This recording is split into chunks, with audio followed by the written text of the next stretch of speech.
আলহামদুলিল্লাহ ওয়াসসালাতু ওয়াসসালামু আলা রাসূলিল্লাহ ওয়া আলা আলিহি ওয়া আসহাবিহি ওয়া মান ওয়ালা। আমাদের ছোট ছোট সন্তানেরা কৌতূহলবশত আমাদেরকে অনেক সময় জিজ্ঞেস করে ফেলে, আহ, আল্লাহ তাআলাকে কি কেউ সৃষ্টি করেছে? এ ধরনের প্রশ্ন আমাদেরকে করা হয়, আমরা প্রায় শুনি। এবং আমরা যখন ছোট ছিলাম আমরাও আমাদের বাবা মা চাচা চাচি এবং আমাদের শিক্ষকদেরকে আমরা করেছি। ছোট ছোট বাচ্চারা এরকম প্রশ্ন করা এটা কোনো অপরাধ নয়। যে এখন কথা হলো, তারা যখন এই প্রশ্নগুলো করে আমরা তাদেরকে কি জবাব দেব? আমরা তাদেরকে এইভাবে উত্তর দিব যে, দেখো, আল্লাহ পাক সকল কিছুর সৃষ্টিকর্তা। তিনি প্রথম, তার পূর্বে কিছুই নেই।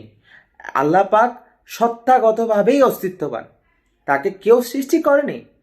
যেহেতু আল্লাহকে কেউ সৃষ্টি করেনি, সুতরাং এরকম প্রশ্ন করা ঠিক নয় যে আল্লাহকে কি কেউ কেউ সৃষ্টি করেছে, এরকম প্রশ্ন করা ঠিক নয়।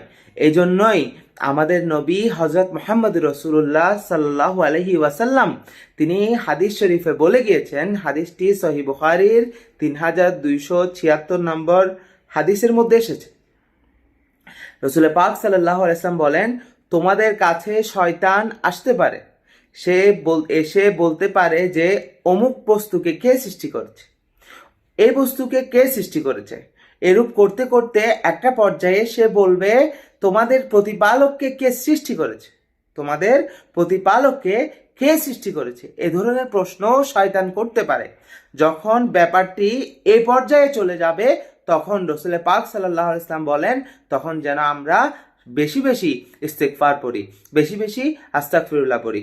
তো সুতরাং আমাদের বাচ্চারা যদি আমাদেরকে এ ধরনের প্রশ্ন করে, তাদেরকে বকা না দিয়ে সুন্দর করে যদি আমরা এইভাবে বুঝিয়ে বলি, তাহলে তারা সহি ইমান এবং আকীদা নিয়ে বেড়ে উঠতে পারবে। আজ এ পর্যন্তই। আসসালামু আলাইকুম ওয়া রাহমাতুল্লাহি ওয়া বারাকাতুহু।